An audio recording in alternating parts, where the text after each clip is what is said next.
Hissetmiyorsun değil mi? Peşimizde bir şey var.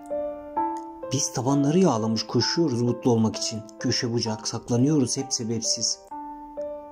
Uğraşıyoruz da bunun da kıymeti var. Olmalı da. Benim, senin çabamız anlamı bulmak, anlam katmak hayata değil miydi?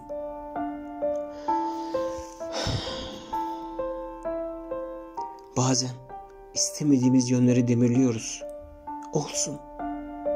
Olsun, uğraşıyoruz değiştirmeye, durmuyoruz. Sonunu bile bile yaşıyoruz, şaşırarak bazen. Dalıyorum bazen de. Zihnimin en dibine dipsiz rüyalar görüyorum. Uyanıyorum bir an. İşte orada öylece duruyor. Senin hayatının benimkinden bir farkının olmadığına yemin ederim. Ama işte nasıl olsa aynı şey deyip gel de vazgeç. Olmuyor. Elden gelmiyor vazgeçmek. Hem ne yaşarsan yaşa yetmeyecek sanki. Yaşadım demene. Bir nedeni olmalı, bir gizemi, bizi burada kalmaya direten bir sebebi yaşamın. Sorma bana. Sorma nedir diye. Lütfen. Ben de arıyorum. Gün geçtikçe de uzağına düşürüyorum. Kuru yaprak gibi öylece rüzgarda savrulup duruyorum. Yahu ben bilmiyor muyum sanki yaklaştım sanarken hiç yetişemediğimi? Hiçbir çaba yetmiyor sevilmeye, değer görmeye.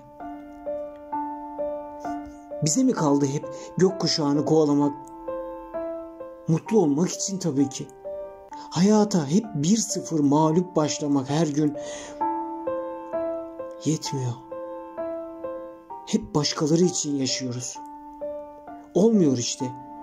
O bilinmeyen hayatı, bilmediğimiz mutlulukları hep uzaktan izledik değil mi?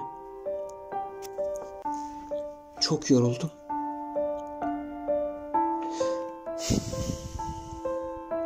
Kapatıp gözlerimi düşler kurdum. Sorma, hiçbirini hatırlamıyorum gördüğüm düşlerin. Yeter, sessiz kalma. Sessizliğin kulaklarımı yordu. Çok yorgunum.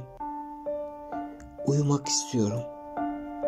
Sadece uyumak istiyorum.